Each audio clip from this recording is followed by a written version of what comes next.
Assalamualaikum warahmatullahi wabarakatuh.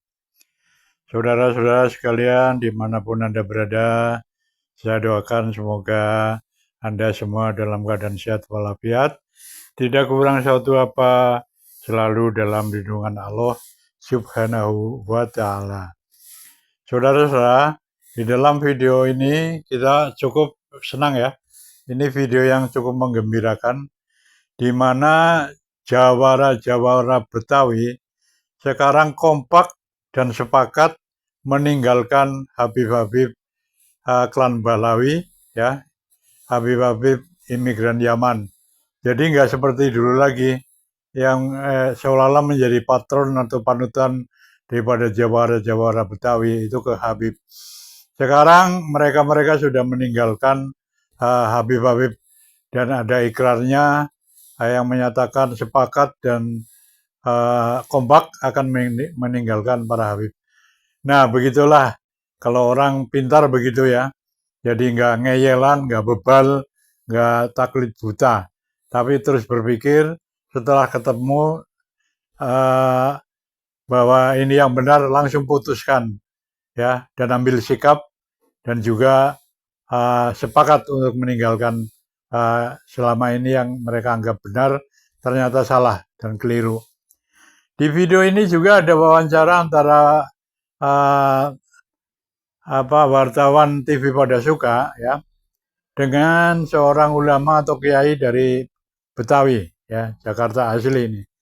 Dan Pak Kiai ini, beliau itu mengatakan bahwa alhamdulillah atas tesis Kiai Imaduddin Usman Al-Bantani banyak orang tercerahkan termasuk dirinya dan juga warga-warga sekitarnya, tetangga-tetangga Pak Kiai ini pada mulai sadar, dan beliau juga merasa senang bahwa jawara Betawi sudah sadar dan sudah meninggalkan para Habib-Habib klan Balawi imigran Yaman ini.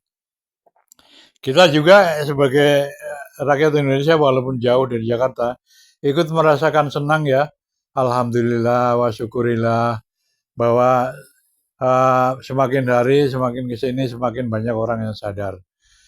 Itu memang benar ya, kalau Habib harus ditinggalkan. Karena apa? Ajaran Habib Islamnya ini Islam kacau balau. Nggak tahu dari mana ini Islamnya, Islam benar apa enggak ya. Isinya kalau ceramah itu khurafat, mengagung-agungkan nenek moyangnya, mengagung-agungkan tarim, mengaku-ngaku Indonesia itu adalah kepunyaan Aulia Tarim, ya, dan juga kelakuan-kelakuan buruk lainnya seperti pemalsuan makam, ya kan, pemalsuan atau pembelokan sejarah nasional. Pokoknya yang buruk-buruk lah yang mereka itu lakukan. Untuk itu ayo kita saksikan bersama video berikut ini. Assalamualaikum warahmatullahi wabarakatuh. Waalaikumsalam warahmatullahi wabarakatuh. Pemirsa Pada Suka TV, saya bersama dengan salah satu fansnya Kiai Imad yang luar biasa gitu kan, menyimak tentang podcast Pada Suka TV. Dengan siapa Pak Kiai? Dengan Pak Haji Mulyadi, Ketua Padepokan Seni Manggar Kelate Kemang. Wow. Dimana kita berdakwah lewat seni budaya.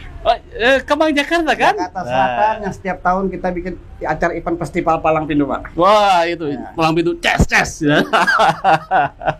Jadi NU nih. NU, oke. Pak Kiai Edi. Ustaz aja. Kiai Imad, benar-benar Kiai Imad.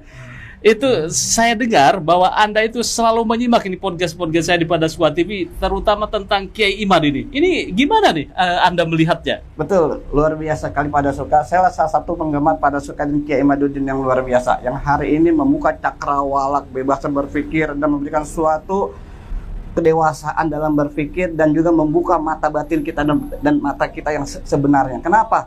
Bahwa kejadian yang ada di Indonesia ini dengan adanya fenomena yang telah dibuka oleh Kiai Imaduddin itu luar biasa, berdampak pada masyarakat yang luar biasa.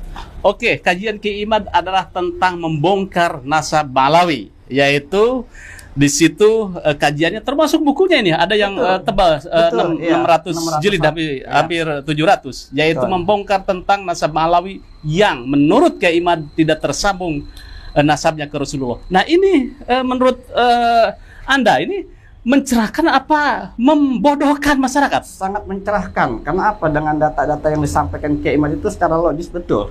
Pada di abad ketiga, Boronongo di abad ke-9, kan logikanya itu nggak bisa nggak masuk. Ya. Apalagi dengan dikuatkan dengan data-data yang luar biasa, dengan tes DNA-nya, dengan teknologinya, ya kan, dengan data-data kitab-kitabnya. Ya. Dan ini menjadi apa? Kajian-kajian di pondok-pondok pesantren dan di kampung-kampung.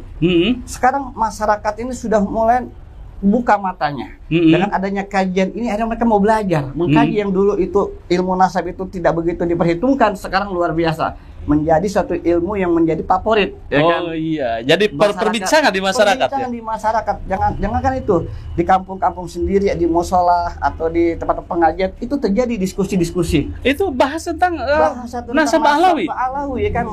Karena apa? Ini adalah suatu kajian yang benar-benar ditinjau secara akademik, ya kan? Sehingga apa, masyarakat itu melihat bahwa kajian ini harus ditinjau juga dengan secara akademik. Oke, iya. Jadi jelas semuanya itu, bukan secara impian, bukan secara husnudzon, ya kan? Harus jelas data semuanya. Gitu, Oke, jadi Anda orang NU, Pak Kiai itu ya.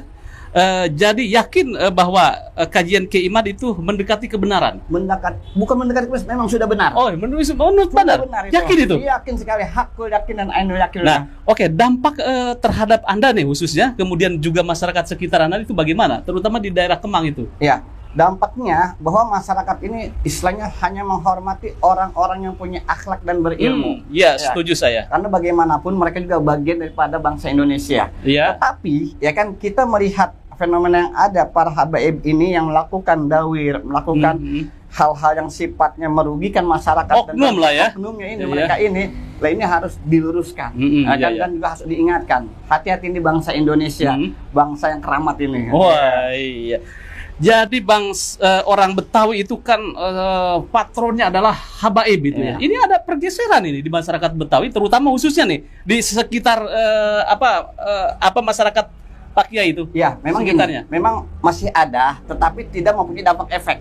Oke. Efek nggak kayak dulu, Pak. Ya kan? Dulu itu fanatik bener. Fanatik betul. Tapi walaupun ada, tapi kita hanya memilih orang-orang tertentu. Dan ini udah mulai, mohon maaf ya, sudah mulai ditinggalkan. Kita lebih banyak mengutamakan kiai kampung. Karena kiai kampung itu banyak yang pintar, latar belakang pondok pesantren, yang dari Liorboyo, yang dari Tebu Ireng dan sebagainya. Ini yang sekarang masyarakat ini mengutamakan para kiai-kiai lokal. Kiai-kiai lokal. Apakah Anda yang termasuk dengan mengagungkan atau menghormati sosok kiai dengan ilmunya atau dengan nasabnya?